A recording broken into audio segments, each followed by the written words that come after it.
Good day, everyone. I want to showcase a few things out of an interview from Japan from the directors of Final Fantasy VII Remake. Now, there's been a Ultimania book that has a lot of information about characters from the game, different scenes, different battles, types of strategies, materia, information about the monsters in the world, the age of the characters. It's this gigantic book. It's called Ultimania.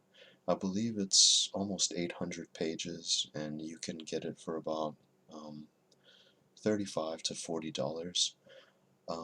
Now, I'm not super big into Twitter, but I eat up these sort of like raw translations coming out of the gaming community. I play Final Fantasy XIV online on the Behemoth server, and although I don't follow it as much anymore, um, this particularly interested in me because I'm really into Final Fantasy VII right now. Um, I've had a little bit more time to let the sort of the endings sit with me, and but anyway, I want to showcase this, and I want to give a huge shout out to Aitai Kuji, Aitai Kimochi, I believe is the company, but particularly this person Audrey here. There's all kinds of information about the game coming out of this Final Fantasy VII Remake Ultimania. Like I said, the age of the characters here. This is just like an account primarily focused on anime, different things like this. There's a lot from Final Fantasy VII Remake. I'll kind of scroll through here just so you get an idea, but I want to focus on one section of the interview with the directors of the game that particularly stood out to me. But here we are, it's just some information about Sephiroth, the things he says to Cloud, the famous staircase scene where you have to go up a bunch of flights of stairs, and the dialogue between Barrett and Cloud and Tifa is really hilarious. Some sprites here, Rude and Reno.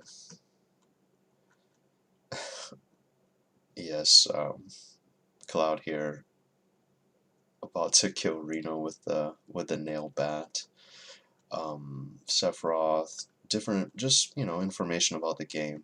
But the thing that particularly stood out to me was this here. It's part 8 of the interview. Toriyama, the co-director, Hamaguchi, another co-director, and Endo, the battle director. They talk about their plans for the world, and let's just go into it here. Well, first, this is a beautiful, beautiful shot of Aerith looking at the sky. We're missing the high wind, of course, but it's all good. I love this image. It's really nice. So here is the raw translation.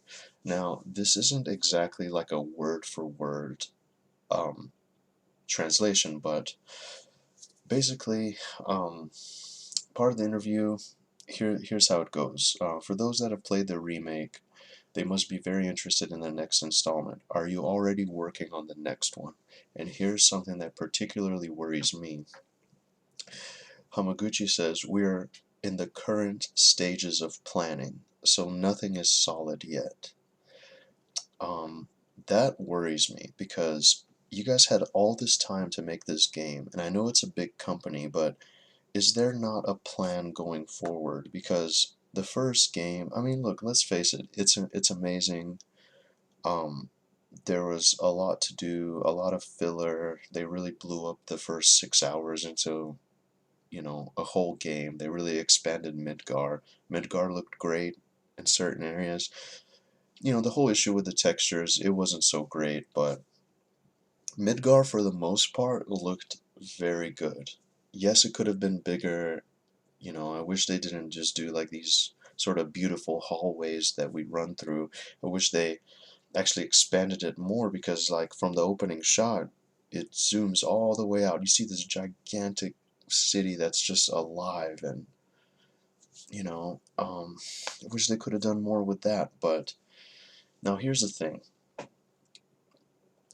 They don't have a plan going forward, it seems like. And I know they can't divulge all the information, but stick to the plan and just go forward with it. You can't please everybody, but don't make things based on what people are reacting to. Listen, I'm in no way comparing this to Game of Thrones, but I just want to use Game of Thrones as an example. You know, the two guys who made the series, as soon as they ran out of source material, they just kind of started doing random things that were huge ass pulls. They were really, it seemed like they were catering to the community, all the memes, all the bullshit of people just talking. They kind of tried to do a lot of stuff to please the fans, but they also just try to wrap up the story in a good way. And it's a shame because so much good work went to it. Oh, but that last season was just horrible. Anyway, Toriyama says the remake's first installment was centered in Midgar, which was the section I was responsible for in the original game, so I know it like the back of my hand. However, the next installments will take place in areas that, to be honest, I've forgotten about, so I'll have to re-watch gameplay to revisit them. For example, after the characters leave Midgar, how did they end up in Calm again? And he laughs. So look, I mean, the game can't be a perfect one-for-one recreation of the original. You know, the world map was just a way to give just like more scale to the world, and it was a way to get from point A to point B in a way that's not too just bloated with zones and different assets that they would have had to create these like paths to the next thing. And the moment you get out of Midgar, the world totally changes. Midgar is a crazy sort of thing, a huge industrial city. The rest of the world is like more, it's run down, a lot of nature scenes, a lot of like caves and different areas. So, but the thing that worries me is that they're kind of just making it as they go. They have nothing planned, nothing is solid yet, they say, and they don't even, they have to rewatch gameplay to like remember the areas. I mean, come on, guys. You had a lot of time to create this. And plus, I mean, we got like a 35 to 40 hour experience. I'm not saying the game should be a huge open world game. Now, I mean, do you need an open world exactly to tell the narrative of Final Fantasy VII? I mean, you could argue no. Uh,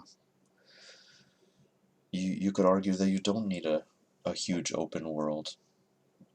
It can be done in a different way. A lot of people in the community are speculating that they could do it like Dragon Quest XI.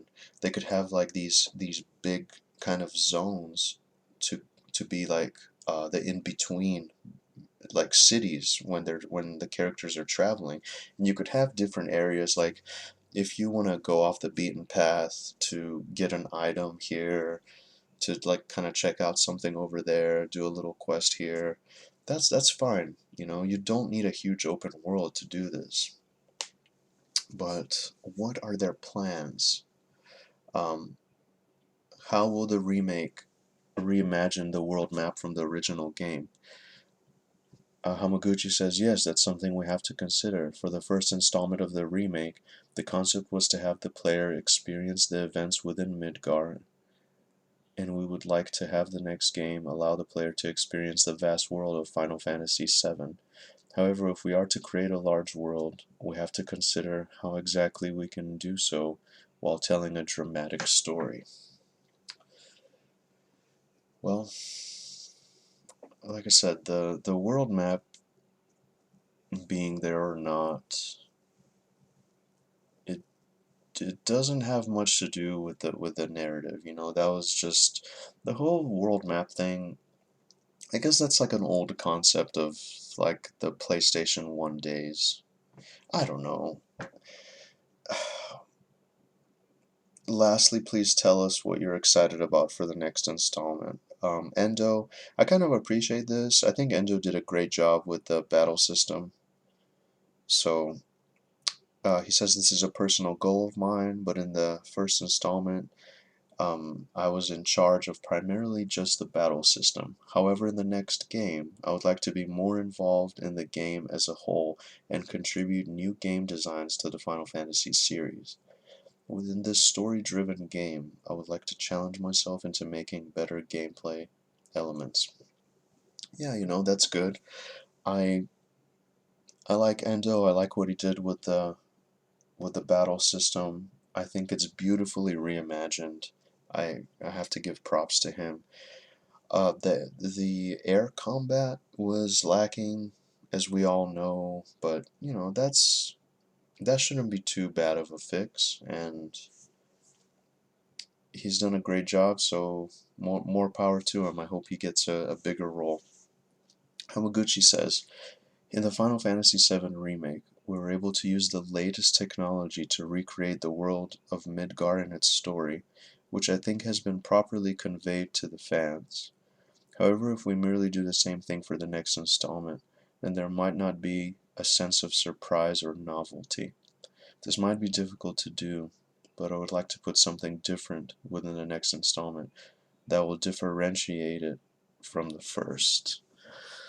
Okay, that's a little bit vague, but look, in my opinion, Final Fantasy VII is not the game to be experimenting with, trying to add new things, and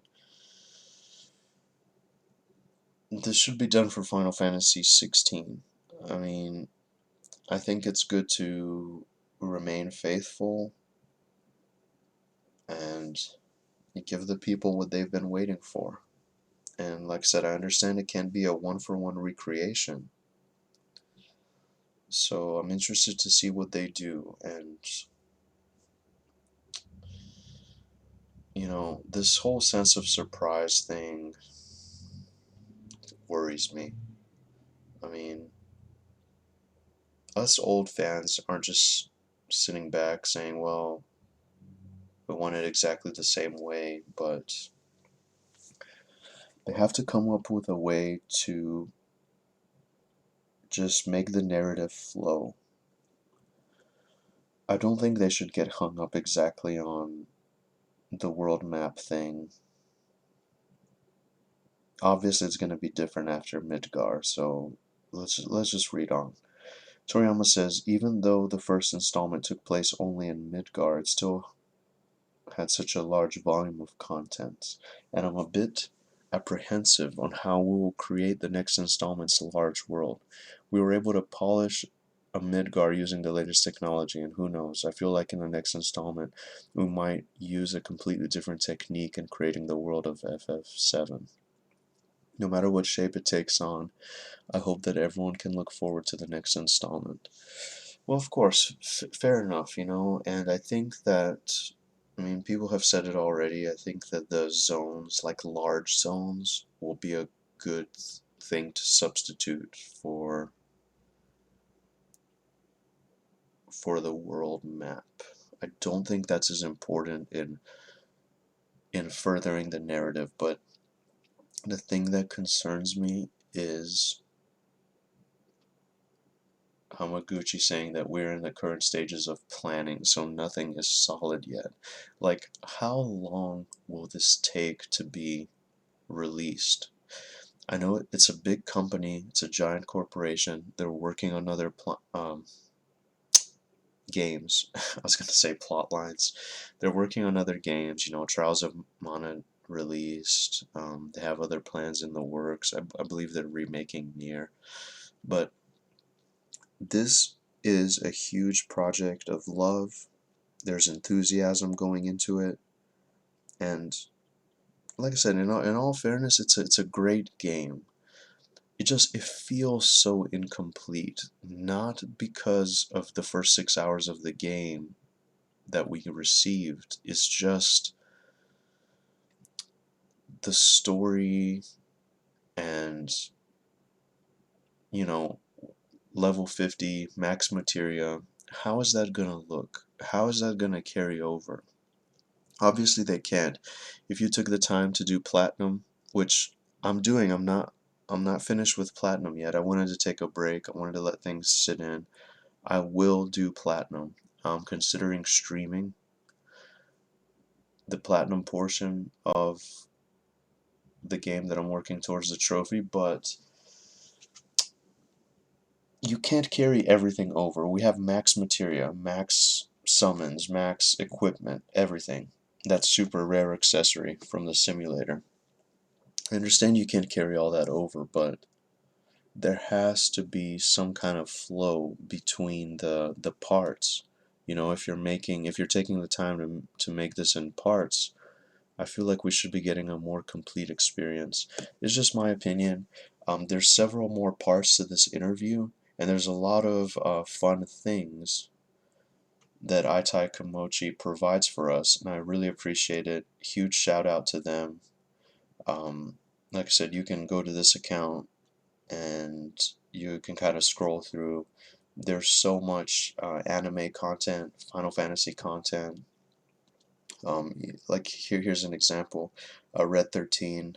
He has this little collar with materia on it. Here's more interviews from the FF7 Ultimania. But these are just some more thoughts. These are just some things that particularly concern me, how they don't seem to have a plan going forward. Now I know that they can't reveal everything. They can't just say, look, here's what we're doing, here's everything, here's how the game's gonna be. I know they can't tell us everything. I know they want to leave some surprises and fun things, and I'm really, really, really looking forward to it. It's just we need a more complete experience, you know. They have to they have to give us more. Just give us more. Um, that's just how I feel. I wanted to highlight that portion of the interview.